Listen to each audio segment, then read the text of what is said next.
बिहार में भूमि सर्वेक्षण का कार्य बहुत तेज़ी से चल रहा है दोस्तों। इस हालात में बहुत सारे लोग कंफ्यूज हैं कि प्रपत्र 2, प्रपत्र 3(1) इस सब को कैसे भरा जाए। तो चलिए आज हम आपको बताते हैं कि प्रपत्र 3(1) को भरने का सही तरीका क्या है। प्रपत्र 3(1) जो हमारा वंशावली का प्रपत्र होता है उसको किस तरह से भरा जाता है। अगर आपने प्रपत्र 2 कैसे भरते हैं वो चीज़ अभी तक आपने नहीं देखा, नहीं सीखा, तो जाके ज़रूर देखिए। हमारे चैनल पे पहले से वीडियो अवेलेबल है, ठीक है। कौन से केस में किस प्रपत्र को भरना है ये सारी चीज़ें हमने बहुत पहले ही क्लियर कर रखा है। तो आज हम बात करेंगे कि प्रपत्र 3(1) जो हमारा होता है उसको किस तरह से भरा जाए। देखिए, जैसे कि आपको पहले से पता है कि प्रपत्र 3(1) जो है वंशावली का प्रपत्र है, ठीक है दोस्तों। अब देखिए, इसको भरने के लिए आपको कुछ भी नहीं करना है। आपने वंशावली पहले ही बना रखा है स्वप्रमाणित सादा पेपर पे। इसको क्या करना है, जैसे कि देखिए अंचल है। अब अंचल जो भी आपका ब्लॉक है, ब्लॉक का जो नेम है ये आपको यहाँ पे लिख देना है। जिला यहाँ पे लिख देना है, जिला जो भी आपका है वो दोनों लिख देना है, इसमें तो कोई कन्फ्यूजन नहीं है। उसके बाद देखिए, अब यहाँ पे क्या है, उपरोक्त विषय के संबंध में सूचित करते हुए कहना है कि मैं या हम लोग।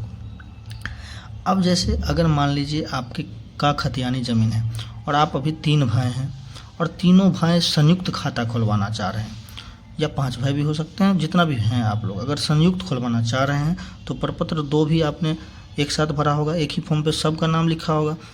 तो आप यहाँ भी सबका नाम बारी बारी से लिखेंगे और अपने पिता का नाम लिखेंगे। लेकिन अगर आप अलग अलग खाता खुलवाना चाहते हैं, पहले तो ये समझिए कि वंशावली का प्रपत्र खतियानी ज़मीन है तभी आपको देना होगा, या नहीं तो पूर्वज के नाम से केवल है तभी ये फॉर्म को भरना है, ठीक है।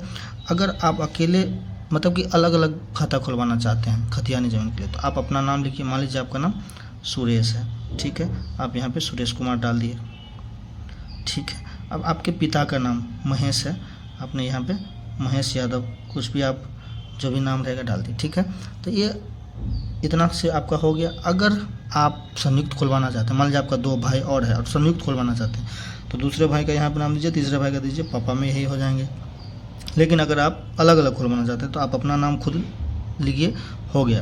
दूसरा भाई जो भरेंगे वो अपना नाम लिखेंगे, तीसरा भाई भरेंगे तो वो भी अलग फॉर्म भर के देंगे, ठीक है। तो ये आप अकेले के लिए। उसके बाद देखिए, उसके बाद आप निवासी कहाँ के हैं, यानी कि मौजा आपका कौन सा है, यहाँ पे मौजा भर दीजिए। यहाँ पे ग्राम भरिए, पुलिस थाना भरना है, अंचल भरना है, जिला भरना है, और आप किस जाति से हैं। तो ये सारा चीज़ हमको समझाने की ज़रूरत नहीं है, आप लोग खुद समझदार हैं, भर सकते हैं, ठीक है।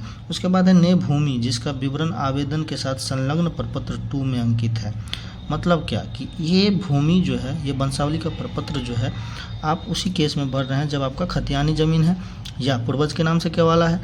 तो वो जो केवाला है पूर्वज के नाम से या खतियान जो है पूर्वज के नाम से, वो किसके नाम से, ये यहाँ पे पूछ रहा है। स्वर्गीय आवेदन के साथ संलग्न प्रपत्र 2 में अंकित है। तो स्वर्गीय मतलब ये पूछ रहा है कि खतियानी रैयत कौन है। अगर वो आपके दादा हैं तो यहाँ पे स्वर्गीय लिखा हुआ है, यहाँ पे आपका दादा का नाम हो जाएगा।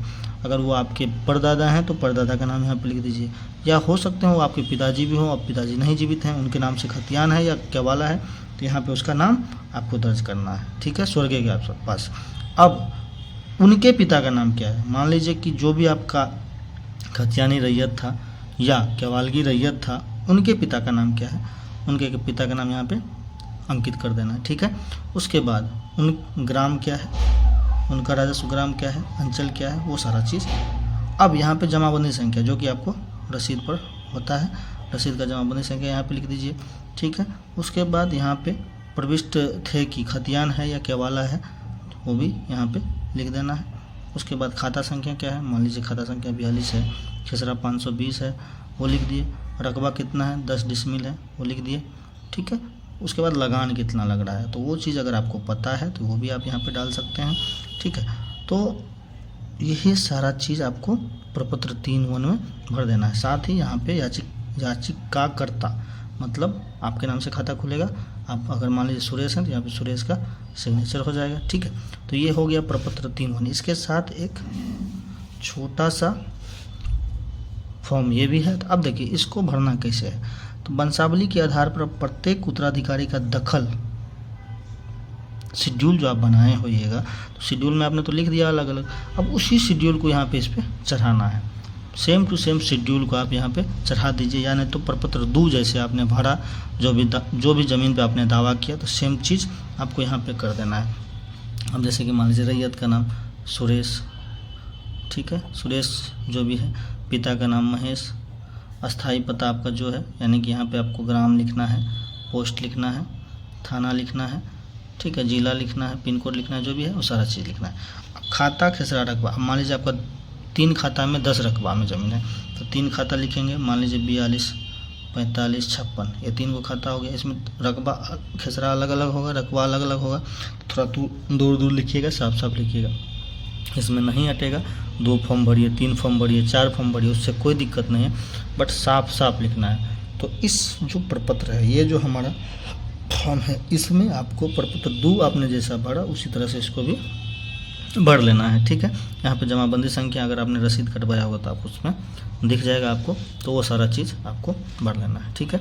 उसके अलावा आपको फिर से यहाँ पे सिग्नेचर करना है, ठीक है दोस्तों। तो इस तरह से हमको वंशावली का प्रपत्र भरना है।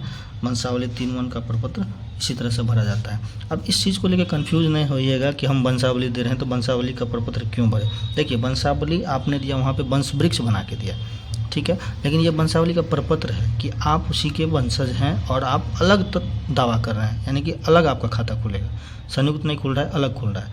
संयुक्त खुलेगा तो यहाँ पे संयुक्त का नाम होगा, तो ये हमको वेरिफिकेशन के लिए ये वंशावली का प्रपत्र दिया गया है। तो इस चीज़ को आपको शालीनता से भर लेना है, ठीक है दोस्तों। इसके अलावा अगर आपने प्रपत्र 2 किस तरह से भरना है वो अभी तक नहीं सीखा है तो आप हमारे चैनल पर जाइए, प्रपत्र 2 भरना सीखिए।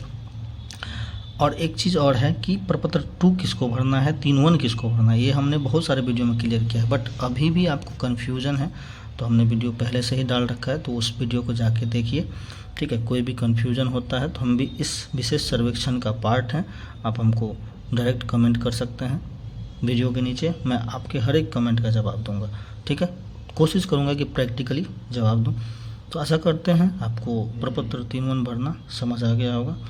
मिलते हैं नेक्स्ट वीडियो में, तब तक के लिए बहुत बहुत धन्यवाद।